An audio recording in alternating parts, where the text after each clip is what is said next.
Então é isso, pessoal. Sejam bem-vindos de volta ao segundo bloco da nossa aula.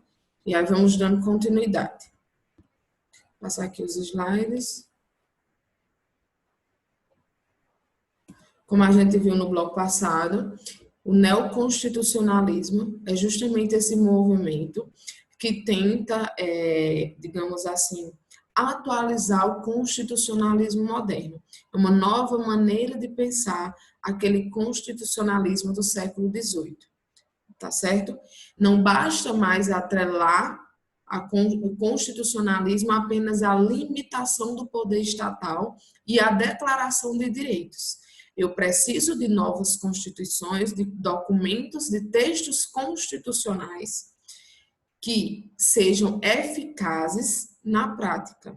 Então, é analisar, além da limitação do poder estatal, a efetiva concretização da Constituição, sobretudo a concretização dos direitos fundamentais. Então, o neoconstitucionalismo é justamente isso, essa nova maneira de pensar aquele constitucionalismo lá do século XVIII. Então, justamente o que Abraham Lincoln fala, né? Abraham Lincoln foi um dos presidentes dos Estados Unidos, e aí ele disse uma coisa muito importante, que é justamente o quê? O governo do povo, pelo povo e para o povo. Claro que quando ele fez essa, né, quando ele expressou essa frase, a gente estava vivendo totalmente em outra época, não a época do neoconstitucionalismo. Mas se a gente for fazer uma análise, a gente tem como encontrar semelhança entre ambas as coisas. Por quê? O neoconstitucionalismo é justamente isso. É o poder que é do povo, o poder que é pelo povo e o poder que é para o povo. Quando eu digo poder, é toda a estrutura jurídica e política de um Estado moderno. Então, é nisso que a gente vai entender. São os direitos fundamentais, por exemplo, que são o quê? Feitos, que são do povo, pelo povo e para o povo. Então, eu preciso que esses direitos fundamentais, eles mudem a realidade do indivíduo. Eles sejam postos nas constituições, claro, mas sobretudo que eles sejam concretizados na prática.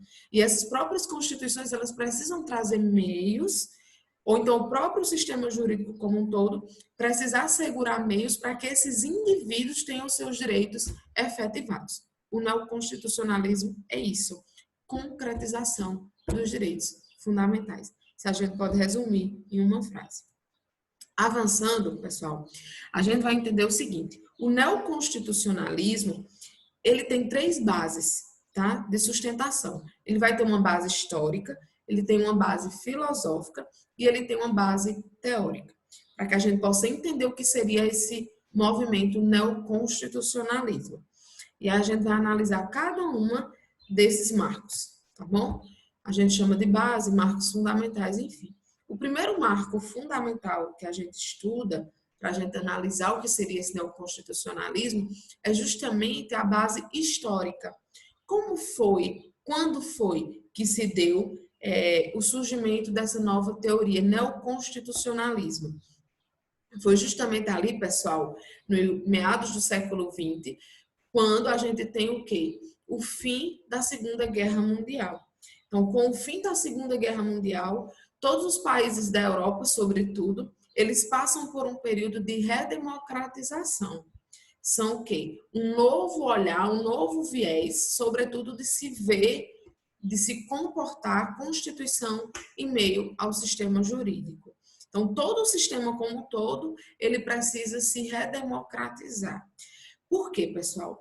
A gente sabe, e vocês precisam relembrar que, quando Hitler ele cometeu todas aquelas atrocidades contra os direitos fundamentais, ou seja, contra os indivíduos, ele fez amparado pela lei alemã.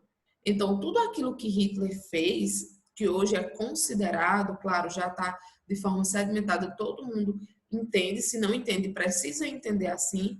Então, as câmaras de gás existiam, tudo aquilo, todas aquelas atrocidades contra os judeus, contra os semitas, o povo de origem semita, tudo aquilo, aquele de fato, aquela, digamos assim, aquelas barbáries, né, contra os seres humanos, ele fez fundamentado, resguardado, amparado pela lei. A gente analisa que aqui a gente está vivendo um Estado de Direito em que o que mais importa, como a gente lembra, a matriz histórica do constitucionalismo na França e na Inglaterra, principalmente, e aí foi se difundindo para os outros países da Europa, era justamente o quê? É lei, é direito, na verdade, aquilo que está na lei. A gente está vivendo aí a época do positivismo jurídico, como a gente vai revisar hoje. Então, o que é que acontece? Quando o Hitler ele comete suas atrocidades lá na Alemanha, ele fez baseado nas leis alemãs. E as leis alemãs era quem dava o porte, o sustentáculo jurídico para que Hitler fizesse aquilo, cometesse e agisse daquela forma. Tá? Ele fez baseado justamente sobre essa teoria do positivismo jurídico ali idealizado por Hans Kelsen. Claro que ele encontrou brechas, né, na teoria de Hans Kelsen e fundamentou justamente para se esquivar futuramente desses crimes cometidos. Mas aí vamos lá. O marco histórico, quando é que surge esse neoconstitucionalismo? Justamente ali com o fim da Segunda Guerra Mundial. Opa, não basta eu ter os direitos assegurados nas leis, não basta eu ter constituições que são meras cartas políticas, né, com exceção ali dos Estados Unidos e dos que seguiam a ideologia dos Estados Unidos, mas não basta eu ter constituições que são meramente políticas. Eu preciso agora redemocratizar o meu sistema jurídico e eu preciso ir além. Eu não posso apenas declarar direitos. Eu preciso que esses direitos eles sejam efetivados na prática. E eu preciso que aquela técnica de limitação do poder estatal, ou seja, o constitucionalismo, ele seja visto sobre uma nova ótica. Então, aquela Constituição, ela precisa agora analisar o conteúdo da lei. Por quê? Não basta agora apenas colocar a lei na prática, que era como vinha vigorando. O pessoal, os ingleses ali na Alemanha, não importava o conteúdo da lei, tá? Importava se a lei ela estava sendo aplicada na prática. Lembra do que eu falei para vocês? Os juízes eles eram vistos apenas como mero boca da lei. Eles não poderiam contrariar a lei, no caso concreto. Eles serviriam apenas para quê? Para aplicar, expressar, no caso concreto, aquilo que a lei estava ali estipulando. Então, sobretudo aí na Alemanha, onde vigorava o nazismo, aí na Constituição da Alemanha de 1949, conhecida como a Alemanha, como a lei fundamental de Bonn, né? E também na Itália, Constituição ali de 1947, que eram justamente países nos quais vigorava o quê? O nazismo e o fascismo. Mas a gente também tem ali o quê? A Constituição de Portugal, 1976, a Constituição Espanhola, e também, aqui no Brasil, a Constituição de 1988. Lembra que a gente está saindo ali de um período de ditadura militar, então vamos passar por uma redemocratização. Então, é diante desse viés histórico, desse contexto histórico, que surge o novo neoconstitucionalismo. Tá bom? É aquilo que a gente diz, pessoal. Cumprir a lei não é cumprir o direito. Direito não é mais somente aquilo que está na lei, tá bom? Como os antigos viam. E aí a gente chega numa segunda base, que é justamente o marco fundamental do pós-positivismo, que a gente chama aí o marco filosófico. Então eu trouxe para vocês, me acompanhem. O neoconstitucionalismo é fruto do pós-positivismo, aquele que busca ir além da legalidade estrita, não desprezando o direito posto, mas deixando de perceber o direito apenas como sinônimo de lei. Aqui, pessoal, a gente precisa fazer uma revisão muito contundente. O que é que vocês precisam relembrar? Eu até trouxe aqui, vamos revisar, porque a gente precisa entender o seguinte. A gente tem ali o jusnaturalismo, no qual a gente chama de jusnaturalismo tradicional, né? Que é justamente aquela corrente, aquela teoria do direito natural, que surge dizendo o seguinte: o direito natural, são aqueles direitos, direito à vida, direito à igualdade, aqueles direitos básicos de liberdade, são direitos que decorrem da natureza das coisas. Eles são direitos inerentes à condição humana. São direitos que surgem com o nascimento do homem. Então, só pelo fato do homem nascer, ele já nasce provido e digno desses direitos básicos. Eu não preciso de um sistema jurídico, eu não preciso de um reconhecimento estatal que venha me assegurar esses direitos elementares. Por quê? Porque ao fato de eu nascer, ele vai decorrer do homem, decorrer justamente dessa natureza humana, eu já nasço com esses direitos assegurados. Por isso que a gente diz aí que a fonte de sustentação é justamente a razão e a moral. São justamente aqueles que decorrem da natureza humana, tá? E aí, qual é a ideologia desse direito natural? É justamente dizer que esses direitos que são inerentes à condição humana, que nascem com o homem, que não precisam de reconhecimento estatal, porque eu já nasço, eu já sou digno, sou ser humano e tenho direito à vida. Então, não preciso do Estado vir me resguardar, vir assegurar esse direito. Não preciso do Estado vir declarar esse direito, tá bom? Então, esse direito, por ser inerente à natureza humana, já decorrer da natureza das coisas, como elas são colocadas, a gente diz que esse direito ele está acima da lei. E o que é que quer dizer isso, está acima da lei? Quer dizer, pessoal, que as leis, uma vez criadas, elas não podem ser contrárias ao direito natural. A partir do momento que uma lei ela é colocada no mundo jurídico, que ela venha a contrariar esses direitos naturais que nascem antes das leis, digamos assim, essas leis elas serão consideradas inválidas. Por quê? Para o direito natural, é óbvio que aqueles direitos que são inerentes à condição humana, que já nascem com o homem, eles surgiriam antes dessas leis postas. Por isso que o justnaturalismo defende o seguinte: nenhuma lei ela pode ser contrária aos direitos naturais dos indivíduos. E uma vez se for contrária, essas leis elas serão invalidadas. Elas serão, digamos assim, não serão passíveis de produzir efeitos no mundo jurídico. O justnaturalismo, revisão, porque vocês já estudaram isso, em outras disciplinas, inclusive, é porque a gente precisa fazer essa revisão pontual para que a gente possa entender quando a gente estudar ali o pós-positivismo.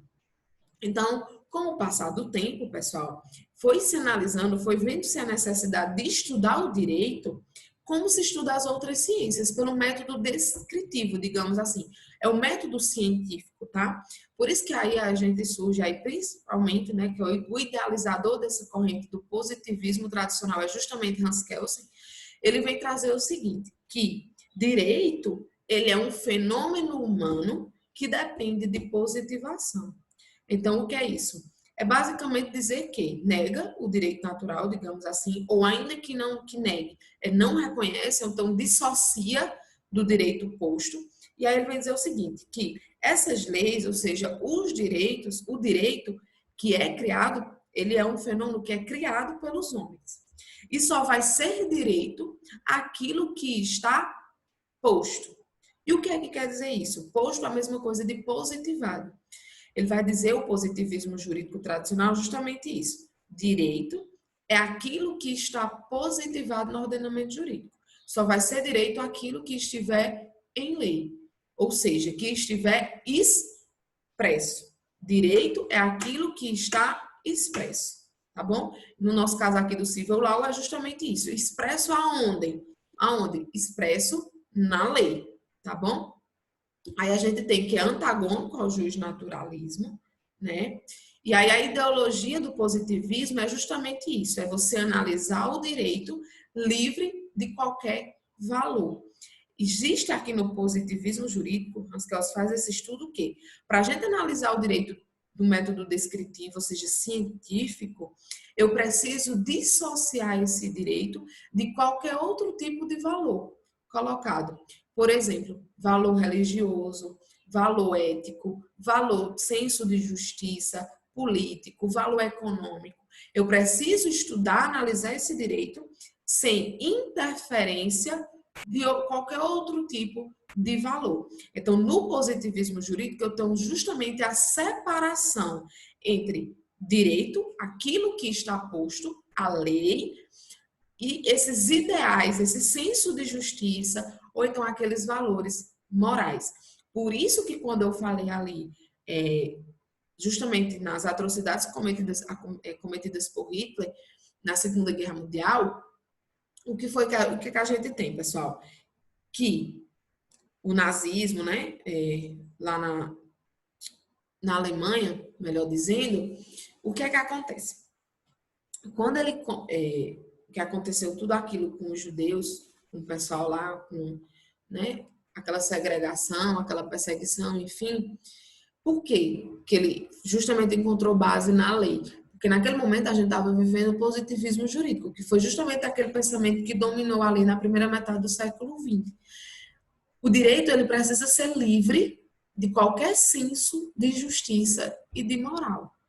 Se estiver positivado, se estiver expresso, ele tem que ser cumprido. E aí pouco importa se é justo, se é moralmente razoável.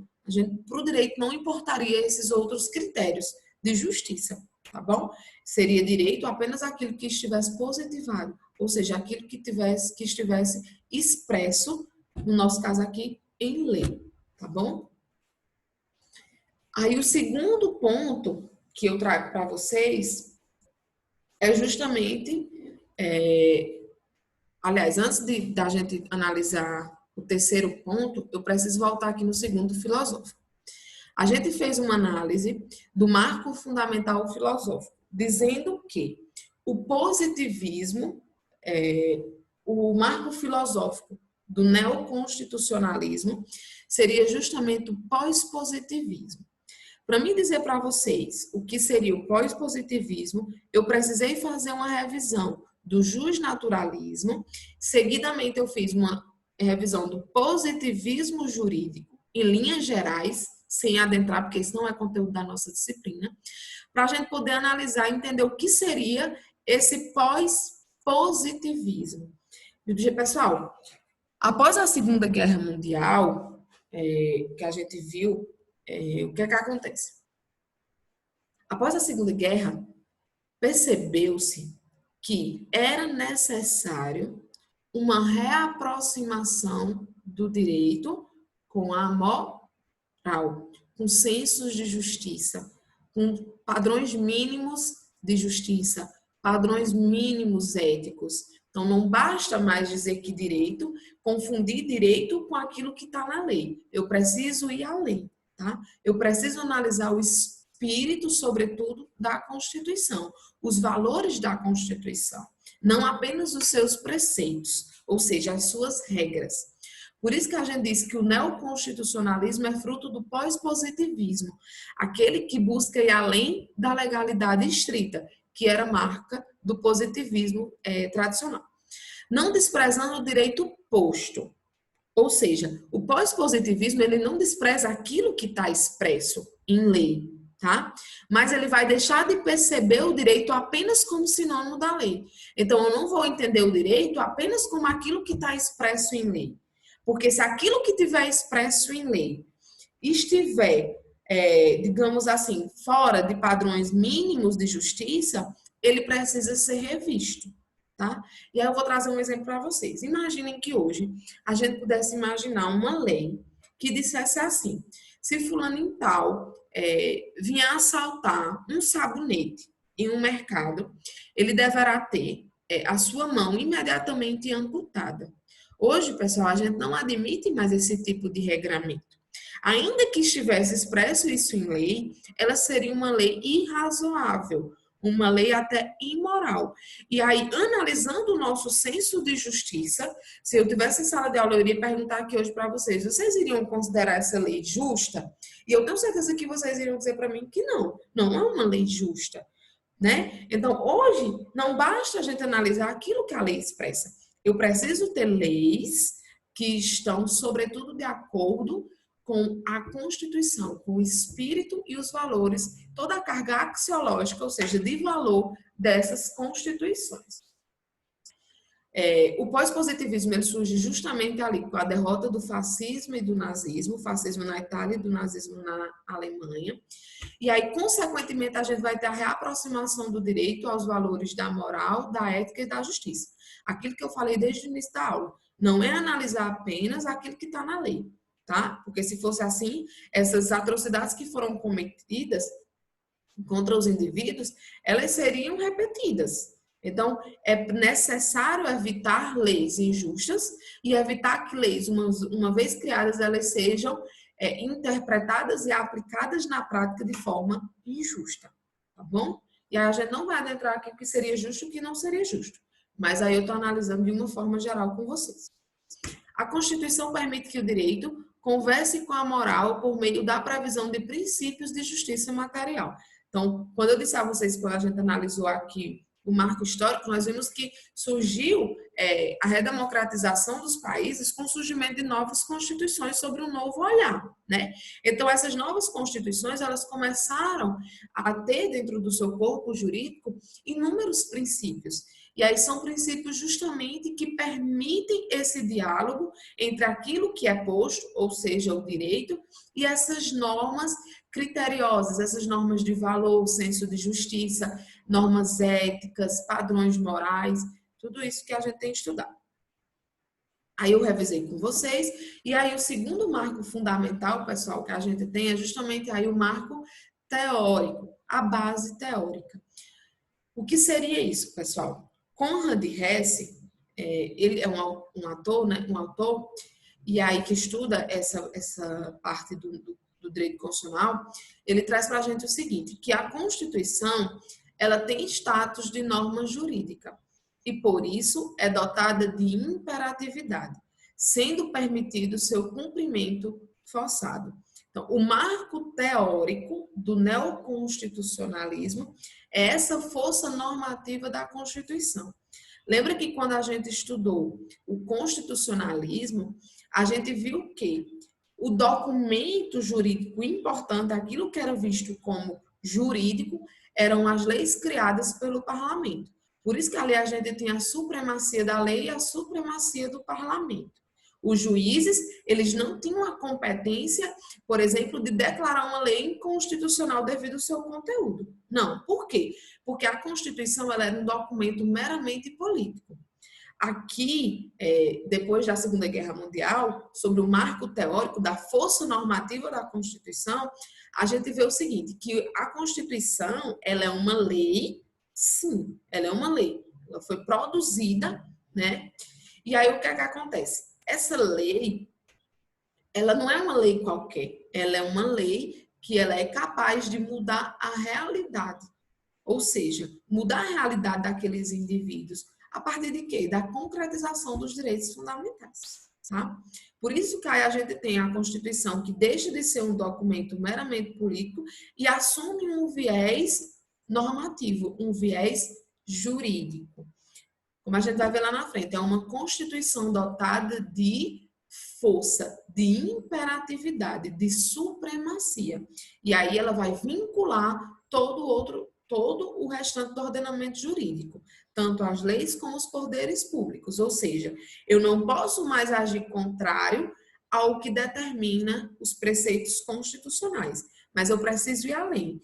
Eu não vou mais agir contrário às regras constitucionais, mas também não posso agir contrário aos seus princípios. Por exemplo, o princípio da dignidade humana. O que seria esse princípio da dignidade humana? Ele é um conceito aberto, né?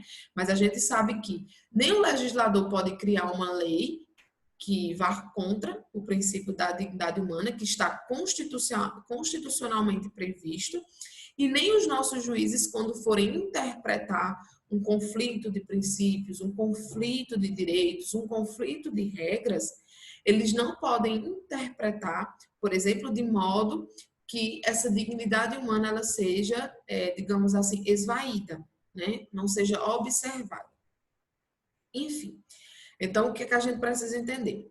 Esse marco teórico, ou seja, a força normativa da Constituição, é uma Constituição que tem força de norma jurídica, não é apenas um documento político que afeta a opção do legislador, não.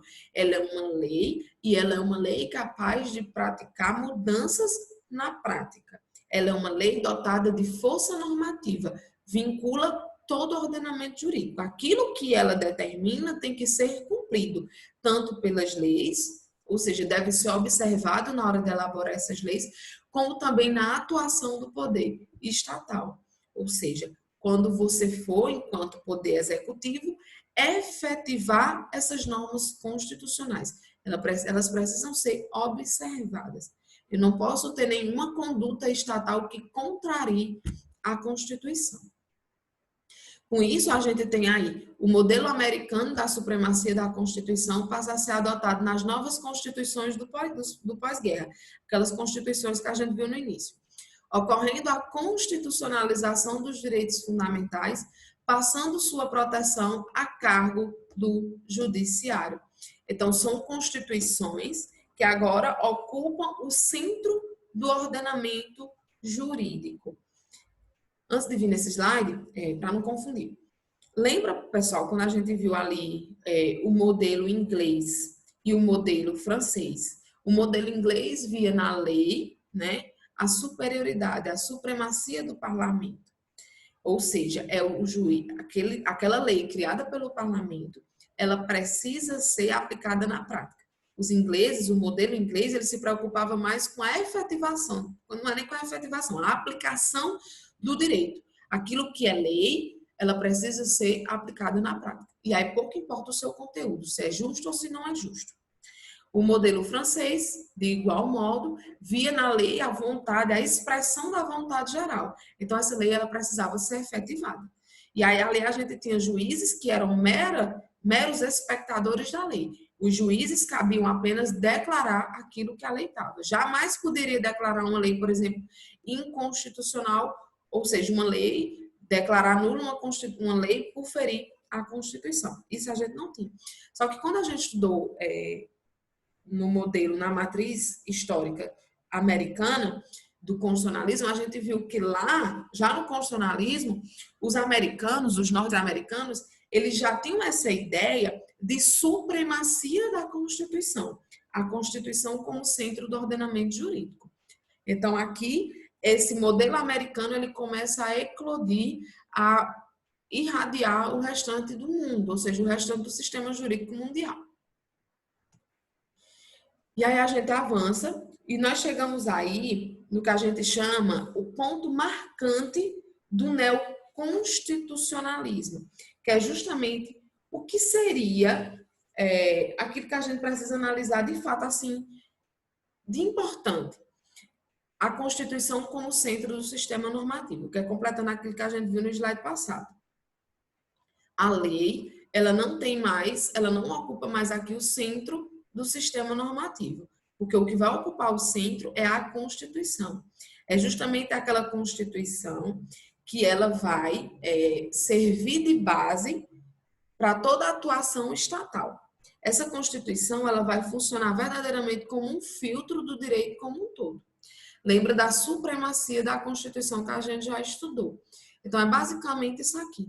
As leis, elas são inferiores à Constituição e elas precisam estar de acordo com a Constituição, assim como os atos normativos e tudo aquilo que é produzido, juridicamente falando, ele precisa obedecer à Constituição. Vamos entender. Essa Constituição, ela tem aí uma carga, igual eu trouxe para vocês, uma carga valorativa que vincula todo o ordenamento jurídico. O que é essa carga valorativa, pessoal? É justamente esse catálogo de direitos fundamentais, são os princípios, são os valores morais, tá?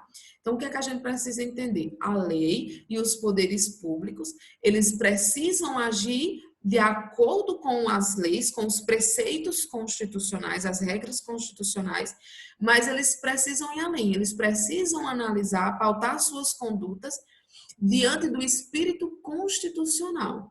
E esse espírito é justamente o quê? A sua carga axiológica, os seus valores, os seus princípios. Outra coisa que eu trouxe para vocês, outro ponto aí, ó. Observância dos preceitos constitucionais, como eu já coloquei, mais o espírito, mais o caráter axiológico. Eu não analiso apenas as regras. Eu preciso analisar também, no caso concreto, todo esse espírito constitucional, todos esses valores. O valor da dignidade humana, que é, digamos assim, um dos mais importantes. A liberdade de expressão, o que é que quer dizer isso? Então, eu preciso ter condutas pautadas respeitando tanto os preceitos, as regras constitucionais, como toda a carga axiológica dessa Constituição. Temos aí também norma jurídica. Então, a Constituição, ela é uma norma jurídica, lembra da força normativa da Constituição, mas ela é uma norma jurídica dotada de quê? De imperatividade, ou seja, ela pode ser colocada em prática, ainda que contra a vontade dos indivíduos. Ela é dotada de quê? De superioridade. Ela está acima de todas as outras normas legais. E também ela é dotada de centralidade, porque ela ocupa o centro do ordenamento jurídico, da qual irradia todos os seus efeitos para o restante do sistema normativo. Tá bom? Aí a gente precisa avançar e eu vou, já vai avançando aí para o final da nossa aula, nem sei quantos minutos já está dando, porque eu também não coloquei para cronometrar, mas acredito que não passou nem de 30 minutos ainda, de 20 minutos.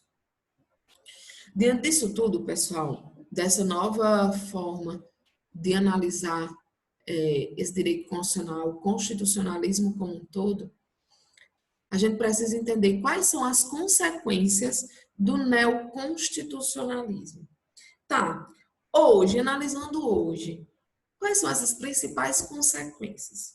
Aí eu trouxe para vocês 3 consequências mais importantes, né? Eu trouxe para vocês. A primeira consequência é a maior importância dos princípios constitucionais. Pessoal, os princípios, como vocês já devem ter visto, óbvio, né? Ali no primeiro período, as normas jurídicas, digamos assim, se a gente pode chamar de normas, não é nem isso que eu queria dizer, me perdi aqui, rapidão. As norma jurídica, seria o que a gente chamaria aí de gênero, tá? Do qual a gente teria 2 espécies. A gente teria as regras de digamos assim, de um conteúdo mais fechado, mínimo, digamos, uma conceituação mais fechada, e a gente teria também os princípios. Então, norma, gênero, do qual a gente teria 2 espécies, que seriam justamente as regras e os princípios. Então, aqui no neoconstitucionalismo, digamos, os verdadeiros protagonistas são os princípios constitucionais. Por quê? A gente passa a analisar que o princípio ele faz parte do ordenamento jurídico e, por isso, ele deve ser validado junto com as normas. A gente precisa entender que eu falei nessa aula todinha sobre os valores.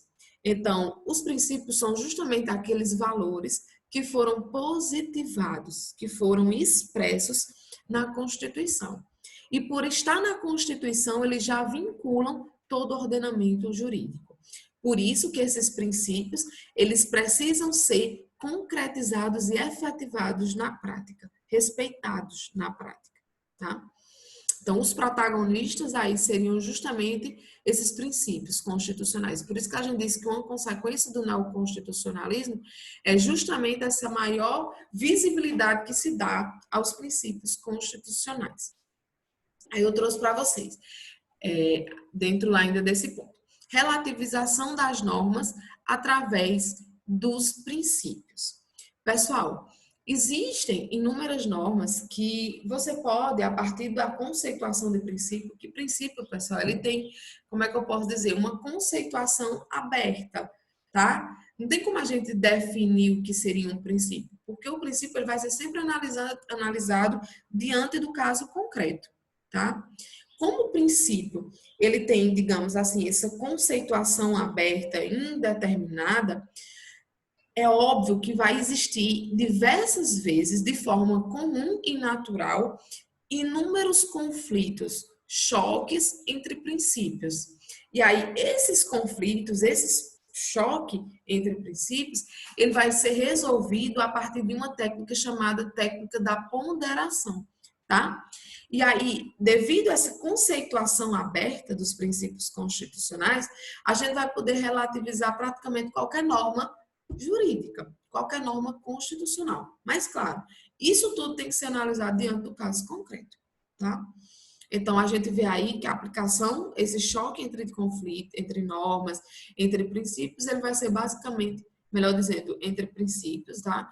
Esse conflito, ele vai ser resolvido basicamente pelo a técnica da ponderação. É o juiz que analisa o caso concreto e percebe qual direito deve prevalecer. Por exemplo, liberdade de expressão. A Constituição diz que todos nós temos direito de manifestar aquilo que pensamos, através de opiniões, através da manifestação de pensamento, em artigos religiosos, enfim. Temos vários tipos de liberdade de expressão assegurada. Mas a Constituição também assegura o direito à privacidade, à honra e à imagem das pessoas. Aí, é claro que a gente pode já perceber que, inúmeras vezes, essa liberdade de expressão, de expressar o que eu penso, ela vai entrar em conflito, em colisão com a privacidade, que é o direito constitucionalmente assegurado também de outra pessoa. Então, são conflitos que estariam sempre em rota de colisão. E como é que eu vou resolver isso? Qual princípio deve prevalecer? A gente precisa entender que isso tem que ser analisado no caso concreto, tá? A partir dos juízes que analisam no caso concreto e ver que ali naquele caso tal princípio deve prevalecer, de modo que você não exclua 100% aquele outro. Você tem que harmonizar. Então, um deve prevalecer, mas diante daquele caso concreto. Não quer dizer que, assim, nos outros casos vai ser aplicado da mesma forma. Eu trouxe para vocês, eu não sei cadê minha Constituição, mas vocês que tiverem a Constituição de vocês, vocês podem abrir aí no artigo 226 da Constituição Federal. O artigo 226 é aquele que fala que, fala da trata da família, enfim, do casamento, e vem dizendo que entidade familiar é a união entre homem e mulher. Se você olhar para a Constituição, lá no artigo 226, você vai encontrar justamente isso. Só que aí o STF ele foi provocado, né?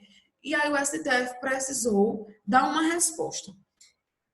E as uniões homoafetivas, ou seja, de pessoas do mesmo sexo, são ou não são entidade familiar? A Constituição diz que é apenas a união entre homem e mulher, né? Tá lá a regra, artigo 226. Só que aí o que fez o STF? O STF, ao aplicar, ao entender essa norma constitucional, ele precisou dizer o seguinte: eu preciso analisar essa norma a partir do princípio da dignidade da pessoa humana.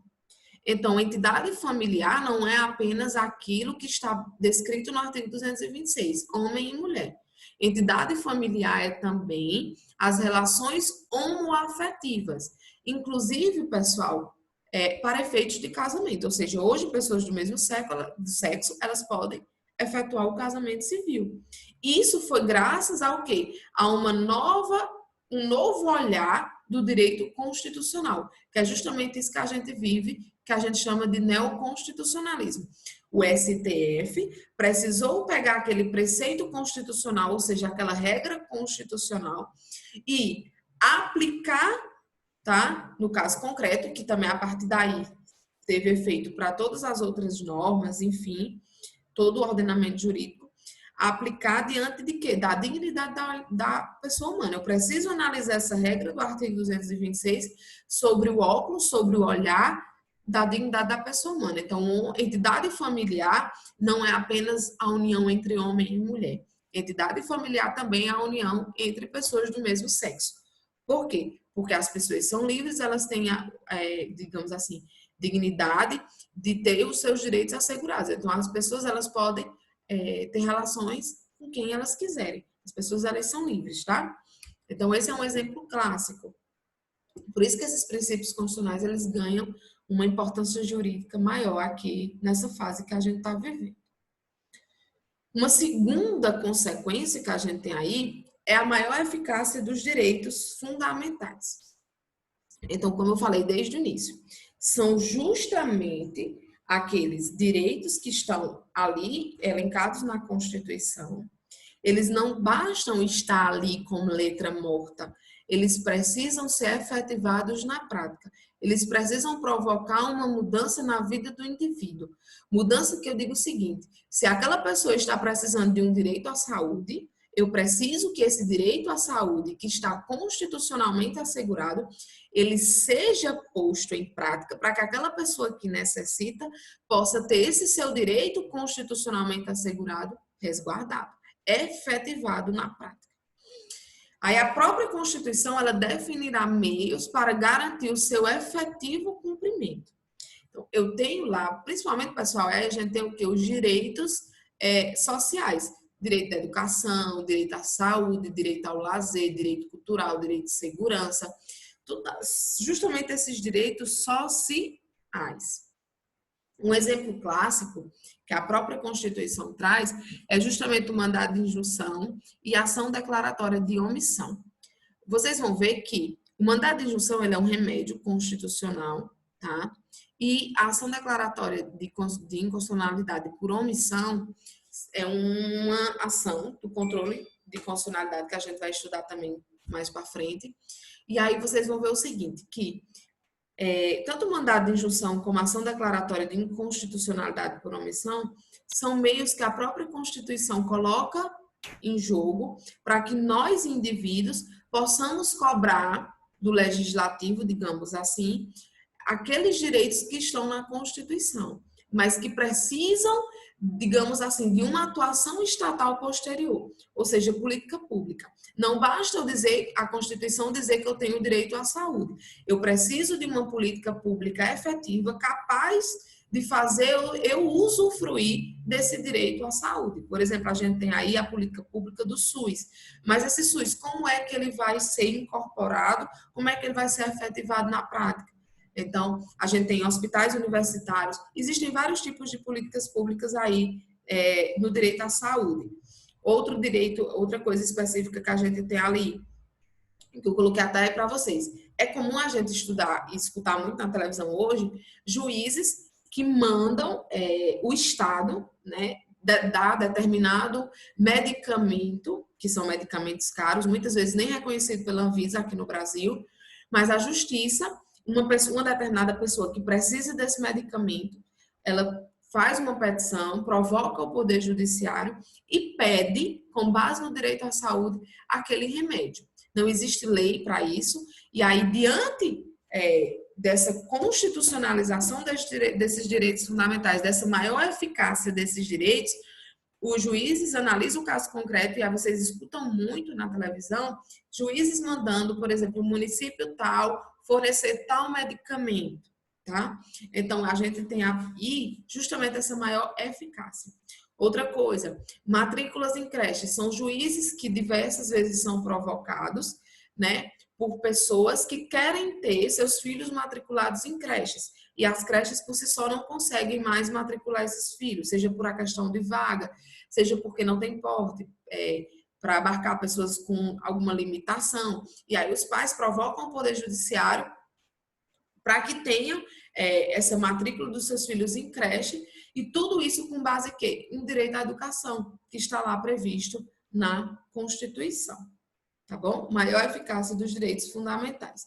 Por fim, pessoal, a gente vai ter aí, consequentemente, o maior protagonismo do poder judiciário, que a gente chama aí de ativismo judicial. É o judiciário, né, com a visibilidade maior, cabendo o quê? Controlar justamente aquelas omissões do Estado. Existem determinadas leis, aliás, determinados direitos que estão expressos na Constituição, mas eles precisam de uma atuação estatal para que eles possam ser efetivados e concretizados na prática.